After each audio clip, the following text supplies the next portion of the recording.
Hello friends, welcome back to my channel. હું છું પ્રીતિ. સૌને રાધે રાધે, જય દ્વારકાધીશ. આજે અમે આવી ગયા છે મસ્ત ગાર્ડનની અંદર. સ્કૂલનું ગાર્ડન છે. અત્યારે સ્કૂલમાં વેકેશન ચાલુ હોય એટલે સ્કૂલનું ગાર્ડન ફ્રી હતું, તો હું અને કૃષ્ણ બે થોડી વાર એન્જોય કરવા માટે આવ્યા છીએ. નાના છોકરાની એલિમેન્ટરી સ્કૂલ, નર્સરીથી લઈને 4 સુધી.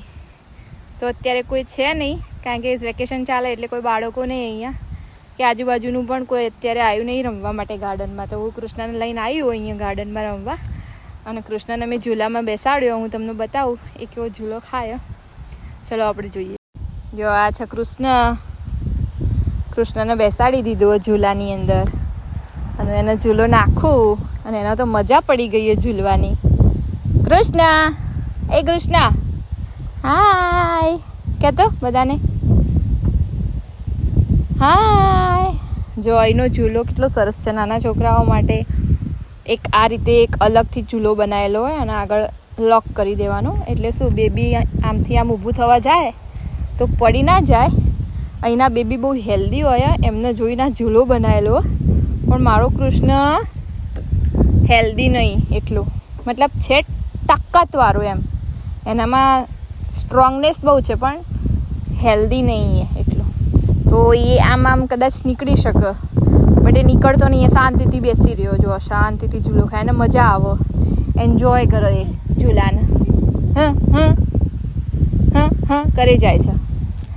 અને શું મસ્ત તડકો બી હ, અને ઠંડો ઠંડો પવન બી આવી રહ્યો. ના ગરમી હે ના ઠંડી હે, એટલે એકદમ સુહાના મોસમ કહીએ ને આપણે હિન્દીમાં, સુહાના મોસમ હે. બસ એવું મોસમ છે.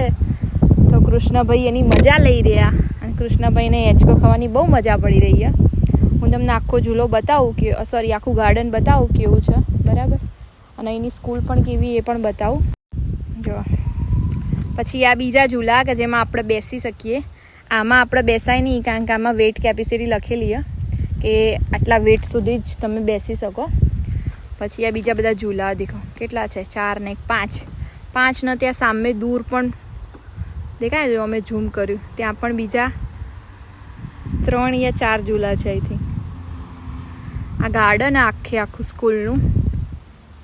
આ બીજી એક્ટિવિટી કરવા માટે છોકરાઓને. ત્યાં બેન્ચીસ છે કે જ્યારે લંચ ટાઈમ હોય ત્યારે એ લોકો બહાર આવીને લંચ કરી શકે. પછી આવું તો આપણે ઇન્ડિયામાં પણ હોય. પછી એક પેલું ન્યૂ છે કે જેની અંદર બેસાડી દેવાનું બેબીને, પછી ગોળ ગોળ ફેરવાનું. પછી આ ડ્રમ છે, મતલબ વગાડવા માટેનું. ડમ ડમ ડમ જો હું તમને બતાવું.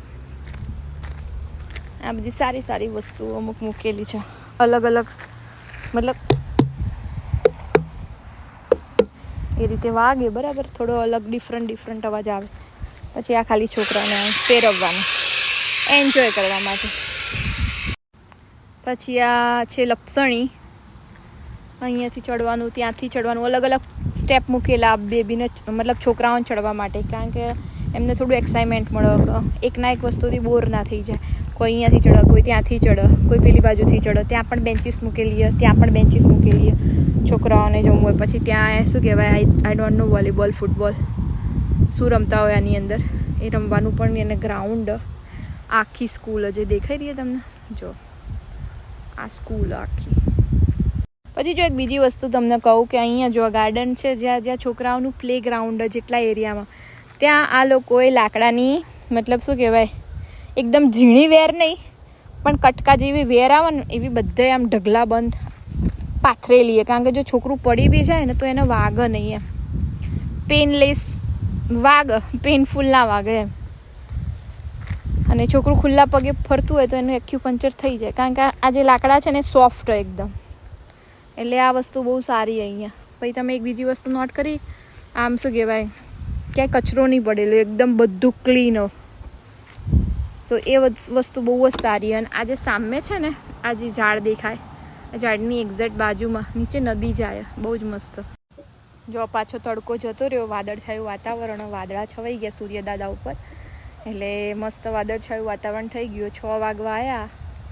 હવે શિયાળો આવવાની શરૂઆત થઈ ગઈ, કારણ કે થોડી થોડી ઠંડી ચાલુ થઈ ગઈ. હવે ઠંડુ વેધર થયું, એટલે મેં કીધું વધારે ઠંડી પડે એ પહેલાં આપણે આ મોસમની થોડી મજા માણી લઈએ, હું અને કૃષ્ણ બંને. કારણ કે પછી શિયાળામાં તો આપણને બહાર નીકળવા મળવાનું નહીં, આપણને ખબર.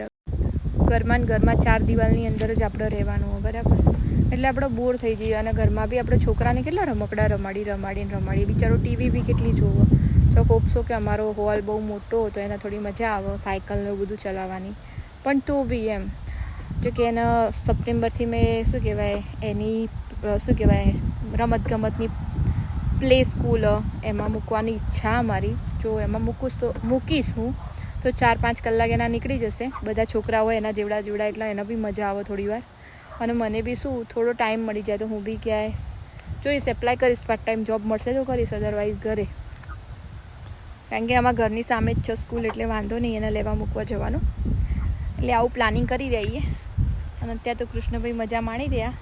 ભાઈ સ્કૂલમાં જશે એટલે 4-5 કલાક માટે બંધાઈ જશે. બંધાઈ તો નહીં જાય કારણ કે ત્યાં પણ બહુ બધા શું કહેવાય રમકડા હોય, પછી બહુ બધા એના જેવડા છોકરા હોય એટલે એનો મજા આવે. એ લોકો જોડે વાતચીત કરવાની, રમવાની, પછી શું કહેવાય એક્ટિવિટી કરવાના બહુ બધા પ્લસ રમકડા હોય કે જેનાથી એ લોકોનું માઇન્ડ એક્ટિવ થાય. એ ટાઈપની એક્ટિવિટીના બહુ બધા રમકડા હોય એ લોકો જોડે. પછી એટલે હોપસો હું એવું વિચારું કે એને મજા જ આવે ત્યાં આગળ. નહીં મજા આવે તો આપણે પછી ઘરે તો લાવી જ શકીએ, એની તો કોઈ પ્રોબ્લેમ નહીં. તો